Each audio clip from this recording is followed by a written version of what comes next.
The queen of tidying up, Marie Kondo, and her hit Netflix series have been a game changer for so many people. The idea is that everything you have should spark joy. If it doesn't, get rid of it.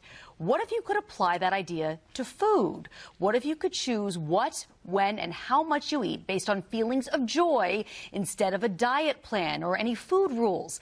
Welcome this morning, Samantha Eaton. She's a certified nutritional health coach, and she's here to tell us how to change our relationship with food. Samantha, good morning. We're glad you're here to talk about this. Good morning. I love this idea that what we eat can spark joy. Why does the motivation behind our eating habits matter? Yeah, absolutely. I feel like a lot of people find themselves in kind of a weird situation where on one hand they love food, but on the other hand they also find that it's a source of stress and confusion even. So when we try to control what, when, and how much we eat based on a diet, a plan, food rules, or just those shoulds swirling around in our mind, we tend to miss the cues and signals that our body is trying to give us for what it actually wants and needs to keep us at our best. And over time, what that does is it throws off our body's natural balance. And when that happens, we can experience struggles with food, like always being on track, off track with our eating habits, restricting and binging, cravings, thinking about food all day long, insatiable hunger, even emotional-based eating.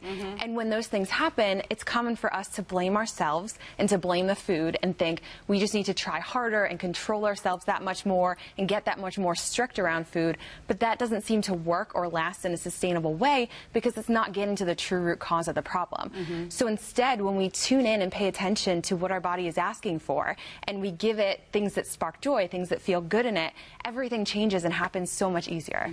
A big reason that people try to control their eating habits is because they think they'll get a body that will make them happy. What are your thoughts on that? I agree, and I used to think the exact same thing.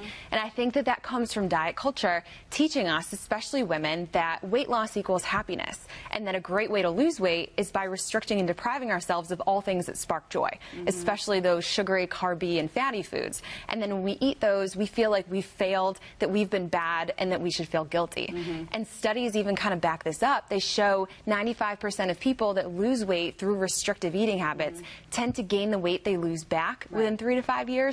And over time, that number continues to creep up. The more they restrict, the more they yo-yo. So then we get frustrated because the results we get never seem to stick. And another thing, a low number on the scale is not a precursor for a happy body image. I know you know that very well. I know for myself and lots of people I've spoken with, at my lowest weight, I was the most unhappy, had the lowest self-confidence, the worst self-esteem, and I was spending all of my time stressing and obsessing about food and my body and measuring, counting, tracking the stuff I was putting in my body, beating myself up for eating something bad. And I wasn't able to be present, make happy, fun memories because I was too in my head about all of that stuff. So it was not sparking joy, it was sparking misery and unhappiness. Yeah, it's not even fun. If you're worried about every little morsel of food you put in your mouth and you spend your whole day planning and cooking and preparing, it's tracking, measuring. It's crazy making, really. It's crazy making. So how do we find that balance then?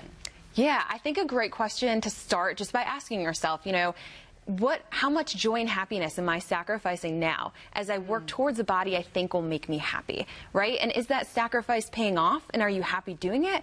Or maybe are you spending more time and energy stressing and obsessing about food in your body than you want to be? And if it's working, keep up the great work, you know, more power to you. But if not, try something new, right? You can always go back to doing things how you're doing it now if you want to. I would say even challenge yourself for 7 days.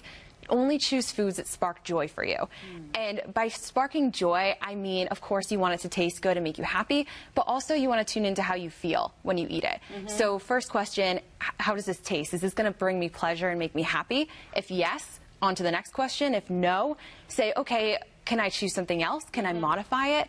Like chicken and veggies does not spark joy for me. But if I add rice and guacamole, so much joy. Delicious, right? Then you want to move to how is this going to make me feel? If you're like, oh, it's going to taste good, like pizza tastes really good, but it doesn't make me feel good because I have a lot of food sensitivities. So I'm like, oh, all right, next question, is it worth it? Sometimes, yeah, it's worth it. I just want to enjoy my pizza. Other times, it's not worth it for me, right? And I want to choose something else. And then as you eat, really be mindful about your eating. Pay attention to your food, eat slowly, focus on it. Sometimes those first couple bites are really joyful, but then it's like, I could take it or leave it from here, right? And then it's like, maybe I want to choose something else. That's right. So get pleasure from your food, because when we miss out on that, we're more likely to have cravings and then overeat that food when we finally do get it in front of us. So true. Yeah. Samantha, thank you so much. you. Learn more about how working with Samantha can help you improve your relationship with food. Go to healthyeaton.com, healthyeaton.com. Thank you so much. Thank you.